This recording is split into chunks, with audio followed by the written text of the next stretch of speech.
All right, welcome to the show, y'all. Hope everybody out there is having a great day, but the world certainly isn't. We are currently looking at a disastrous situation unfolding in the Middle East. Of course, Netanyahu and Donald Trump decided to launch an illegal and offensive war against Iran, a country that didn't attack us, wasn't going to attack us, was no threat to us whatsoever. In fact, they had agreed to our nuclear demands, and we attacked them anyway. And of course, we refer to this war as the Jeffrey Epstein War, and it's currently escalating out of control, and we have new horrifying videos that hit the timeline seemingly every minute. So I'll give you updates on that. We also have a geopolitical expert who says that Trump is caught in an escalation trap and that the Iran war is already lost. This is what the experts are saying. This is what they're saying. We also have a former CIA analyst who tells the truth about the Grand Ayatollah that they don't want you to know, that they've been trying to hide from you. Also, later on, Trump directly calls out Tucker Carlson and Megyn Kelly for being disloyal as MAGA crumbles around him. And of course, we have Fox News idiots who are currently saying the exact opposite of the experts, namely that the U.S. has already won the Jeffrey Epstein war. So we'll talk about all that and more. Later on, we have Asmongold, also known as Asmine Kampf, getting worse and worse by the day. We have an amazing poll on abolishing ICE. It is now officially the moderate position. All right, y'all. You guys know the drill, man. Everybody do me a favor. Subscribe to the channel. That helps out a lot. That helps out a lot and costs you absolutely nothing. You can also support the show on Patreon and support Crystal Kyle and Friends on Substack and subscribe to Corn's World, where we do live Kyle and Corn episodes every Monday night. All right. First, let me show you guys this. When I say it's the worst of the worst, I mean it. It's the worst of the worst out there. You now have, Secretary of War Crimes Pete Kegsbreath. He's giving press conferences and he's saying where death and destruction is being rained on the enemy from the sky. And then you look and you see, oh shit, you dropped bombs on a girls' school and murdered 180 7 to 12-year-old girls. So you're bragging about doing Nazi-like shit. You're bragging about murdering little girls. This is where we're at in this country. We're undergoing complete moral collapse under the Trump regime. I mean, it is disgusting. Honestly, it's disgusting. And whenever people used to say, oh, that stuff can't happen here, it's happening right now. So whenever you ask the question, I wonder what I would have been doing during the rise of the Nazis, now you have an answer because we're going through the modern day iteration of that. So let me show you this. This is from Clash Report. It says, apocalyptic scenes in Tehran, nonstop U.S.-Israeli airstrikes. So this massive city, over 10 million people in Tehran, and they're currently engaged in relentless carpet bombing. So the model that they used in Gaza is exactly what they're using in Tehran, namely, let's just kill anybody and everybody. And so as we told you, the goal never even was simply just regime change. The goal is to make Iran a failed state, to make it so it's balkanized and there's civil war and there's death and destruction, so Israel can create a greater Israel. So Israel can have regional domination and hegemony. That's what's going on here. And remember, our pedophile blackmailed president, they held it over his head, all the tapes, all the videos, and that is likely why he ended up agreeing to this. Not that he's not a warmonger anyway, he is, but there's all the evidence in the world to suggest, indeed, Netanyahu did blackmail him into this. But look at the sorts of videos that we're getting these days, man. Holy shit. What?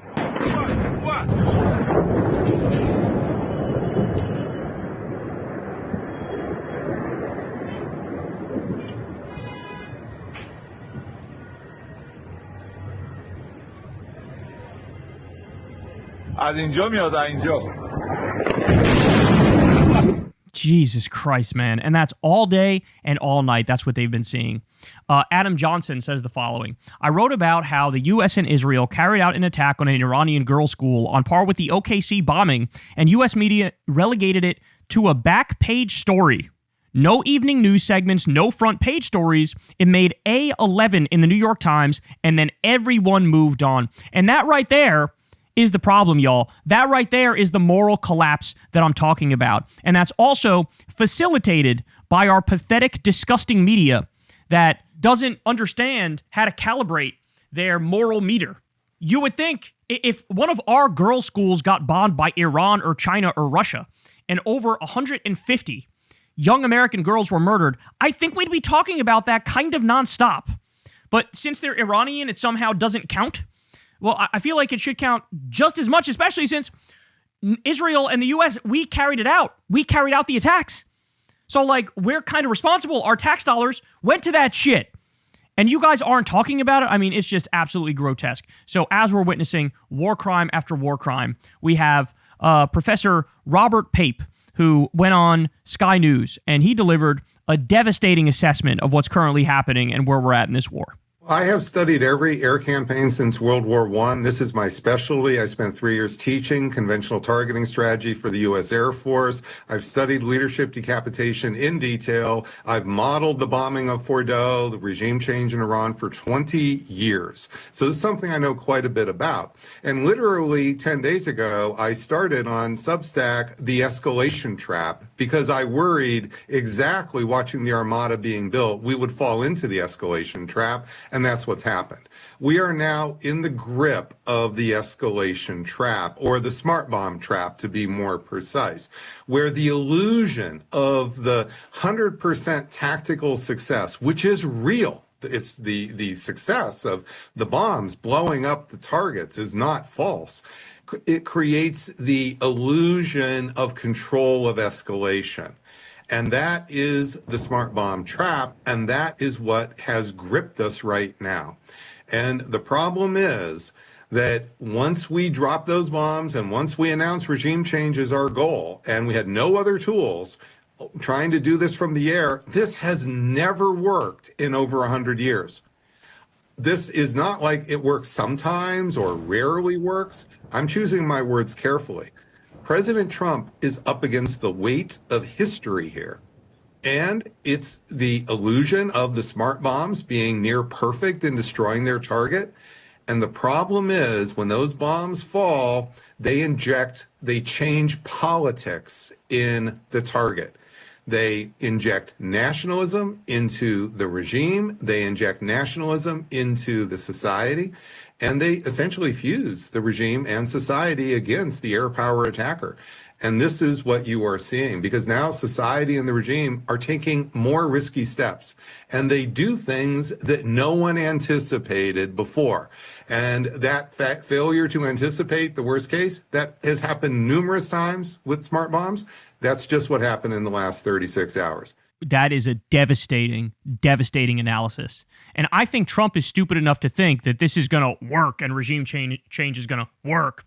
But as I pointed out, and as he's pointing out, it literally has never worked, right? And so now they're talking about boots on the ground and stuff. But at the end of the day, what Robert Pape needs to factor in is that this is the end goal of the Israelis. What you're looking at right here is the point. The death is the point. The destruction is the point. They want Iran to be a failed state. They want it balkanized. They want it at civil war. They want everybody fighting each other, because then you remove Iran as a regional power player and you have Israeli hegemony in the region. And not only do they want to be a regional superpower, I think in their heart of hearts in the long term, they want to be a global superpower. And that's exactly what we're witnessing right here. But according to his assessment and his analysis, the U.S. has already lost, and Trump is caught in this escalation trap. And also, I've seen other analyses that point out we're effectively already in World War III. That when you game this out and you have China backing Iran and you have Russia backing Iran, and you have, our allies begrudgingly going along with us in Europe, for example, it's very clear where the dividing lines are.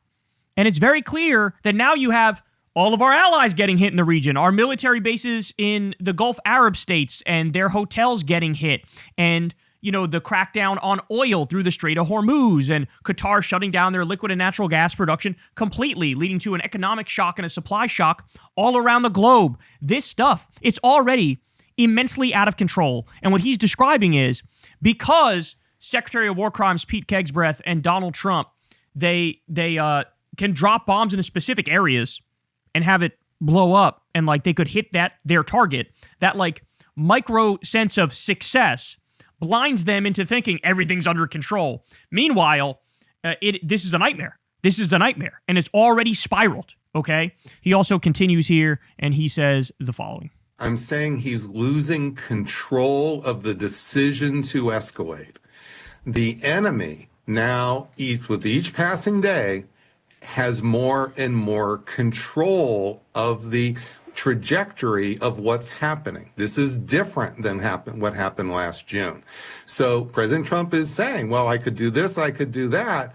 But notice that if the Saudi government, if the Saudi leader, for example, was assassinated tomorrow, is President Trump just going to walk away and say, well, I said I wouldn't go more than a couple weeks?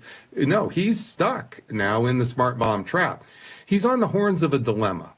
He can cut his losses now in the short, but he probably can't even get the deal that was on the table last Friday at this point with the Iranians. So he can cut his losses now, pay a political price, try to stop the war here, even though it would be a failure. Or he can go play for the long run and become Lyndon Johnson in the Vietnam War and face a more disastrous political outcome in the fall. And so this is really the smart bomb trap. There is no way in which we control the escalation at this point. Jesus Christ, man. So there literally are no good answers. And like actual best case scenario is he like lies and declares victory and walks away. But the damage has already been immense in just this short amount of time. And of course, as we learned, it was Netanyahu who really decided when to pull the trigger, and Trump, like a little beta cuckboy, just went along with him. So who is really in control here? And if Trump were to say, we actually won and I'm declaring victory, are they going to immediately release the tapes, the Epstein tapes, of him doing horrific things with underage girls? There are so many questions here. And by the way, yeah, the idea that there is any deal for the Iranians to make, what people need to get their minds around is we were never serious. Like Netanyahu recorded a video and dropped it the other day where he says, this is what I've been yearning to do for 40 years. That's not a person who was engaged in good faith negotiations. That's a person who was lying. It was a ruse. It was a scam. It was an attempt to lull the Iranians into a false sense of security so they could sneak attack them and kill them. Just like Trump did with Qasem Soleimani when he murdered him in his first term, luring him with negotiations. This whole thing was that exact same thing. So when Iran says, hey, we agree, we won't even have any stockpile of any enriched uranium. We're agreeing to your hardest line demand when it comes to uranium, and then they get bombed 2 hours later. Yeah, the point is there was nothing they could have said or nothing they could have done, because the end goal was Netanyahu wanted blood. He wanted blood, and Trump is a fucking idiot and a warmonger in his own respect, and he could easily get dragged along with the blackmail as well. And so, but to hear the experts say, look, I've gamed this out 1,000 ways to Sunday, and it just gets worse and worse and worse. Like, when your best case scenario is the president lies, falsely declares victory, and cuts the losses here, that's a horrific situation to be in. Especially because we know Donald Trump is nuclear weapons curious.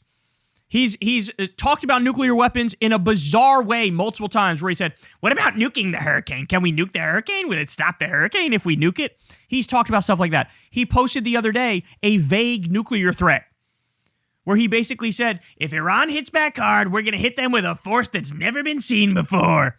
Like, this is all nuclear shit. They were betting on it on Polymarket, which, by the way, I think the page got pulled down. Hopefully it did.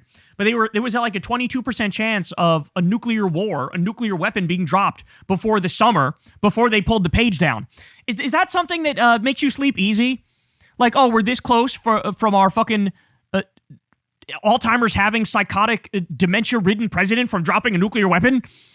Oh my God, bro. 22%? Like, I don't know how many of you are poker players, but for those of you who are, you know, a 22% thing hits like a decent amount. Like, it happens a decent amount of the time. And now we're talking about nuclear weapons from that perspective. Nukes.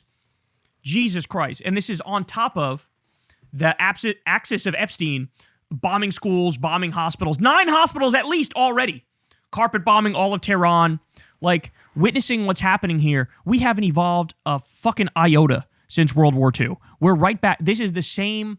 We're in the same place we were then, except now that whole international law framework we laid out after World War II, when we looked at a pile of millions of dead bodies and said, let's never do that again. Now that's gone. The international law framework is gone. Now it's might makes right. It's law of the jungle. And we have 2 absolute imperialist, bloodthirsty, fascist psychopaths trying to crusade and create the Fourth Reich.